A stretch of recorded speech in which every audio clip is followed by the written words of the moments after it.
Peace. Welcome back to the Absolute Boss Collective. In this video, we are going to talk about how you can use if-then statements in your everyday day trading. Okay? Before we get into that funky topic, if you're new to the channel, consider subscribing. Turn on your post notifications so that you can be aware when I come out with more content that is targeted at the individual trader and investor.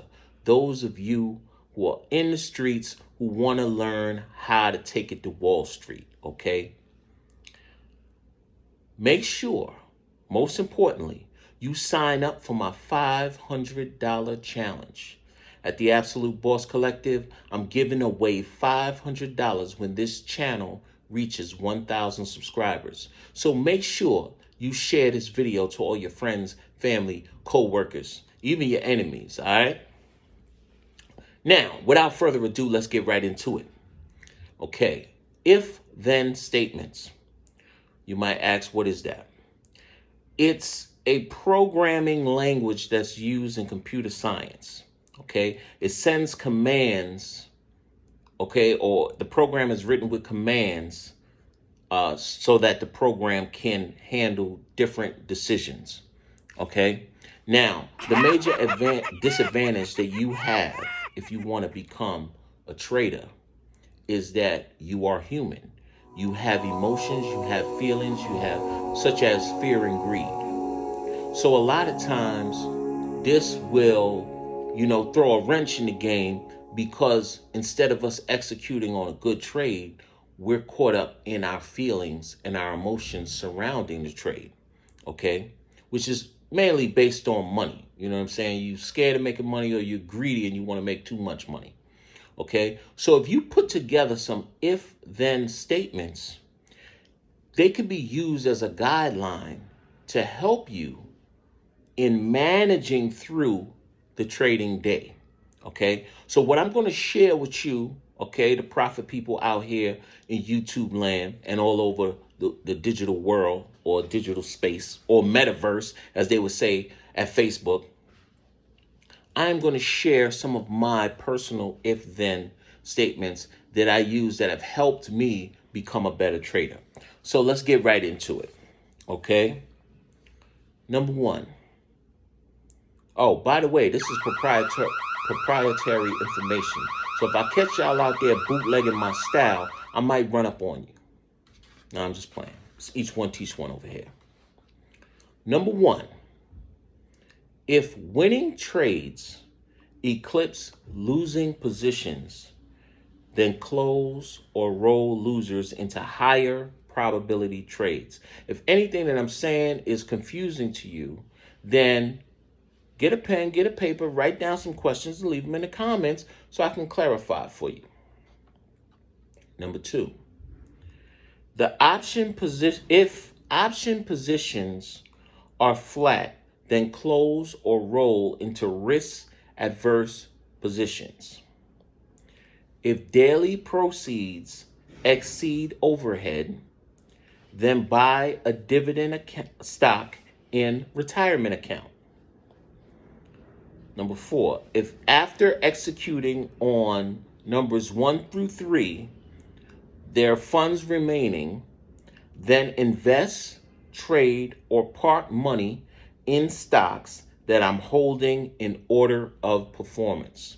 So one of the challenges that I've had over my time trading is that sometimes at the end of the trading day, I would see that I have not utilized all of my available trading capital, okay? We call that, in the stock hood, we call that money opportunity or lost opportunity or opportunity cost, okay? So I had experienced a lot of opportunity costs because I was not putting all of the funds to work. So that's where that comes from, okay? If the highest percent gainers, this is on any given day, or you could do it by week if you choose to, are buy rated, then trade and invest in them.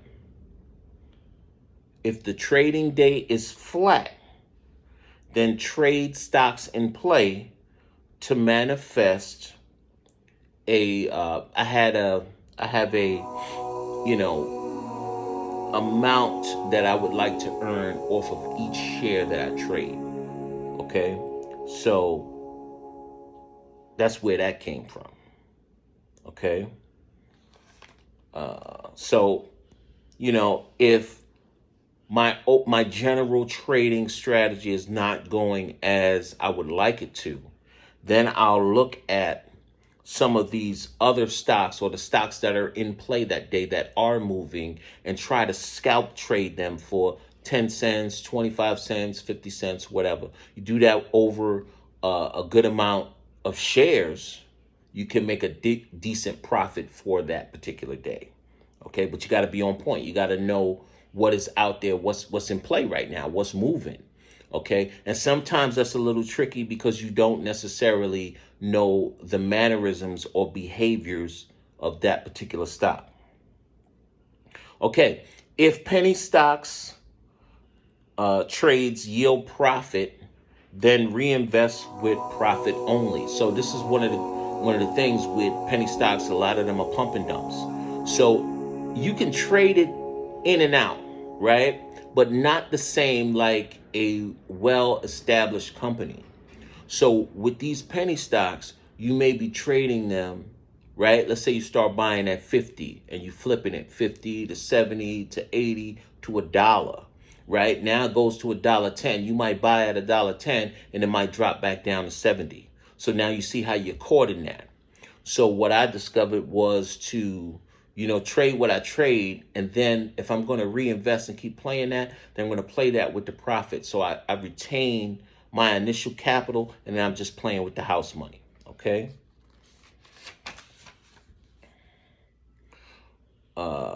This is a good one.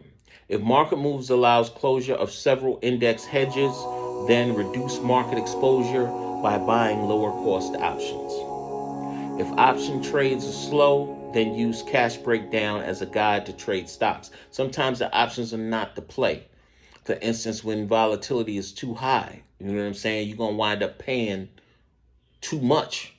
You know what I'm saying? So the options that you're looking at, you know, depending on which strike you choose, are overvalued. You're paying too much. It's going to be that much harder for you to make a profit. So it might just be better to trade the underlying outright. If markets present the opportunity, then trade 75 to 90 delta options to supplement trading income. Okay, so when you choose a higher delta, okay, if you don't know what that is, check out my Options Greeks video and I'll break that down for you. Okay, so if you trade the higher deltas, it's, you know, for those tighter moves, you can still make a decent profit. Okay, if you want to trade weeklies, then scalp them in the money, or then scalp them at the money, my bad. If trade proceeds total what my daily goal is, I'm not going to put that out there. It's not about my pockets, it's about your pockets. So make your own trading goal. Then ensure account is well-rounded and balanced and walk away. This is because I find myself over trading a lot. You know what I'm saying? This is the way that I cut my teeth, day trader, you know, but sometimes you got to fall back because the more you keep doing it and doing it and doing it, you're going to get more prone to making a mistake. That's the wisdom in the cipher that I'm bringing to you today. Okay, that's the truth of my square, and I'm sharing that with you. Okay, shout out to the gods and earths that's watching. Peace. Okay, so lastly, if I'm falling short on my 2,000 share a day goal, okay, so think about if you trade 2,000 shares a day at a 10-cent return. You know, add that up and leave it in the comments. Okay, then scalp or swing trades. This is some of the stocks I was looking at the time that I wrote this. Bank of America, BAC, Facebook, Nike, NKE, Etsy, ETSY, Apple, Mara, Microsoft, EVC, Starbucks, Vixie, SQ, Disney, and Hood. Hood has been destroyed since I wrote this to now. I think Hood was like about $40 at that point. It's like $12 right now. Okay, anyway, I hope, or I will, that this video has inspired you on writing your own if-then statements, because that's what it's all about, you playing your game. Okay, if you have questions, concerns, or comments, leave them in the comments below, and we can politic and build about that. This is your brother in trading and investing, Absolute, signing off. Peace.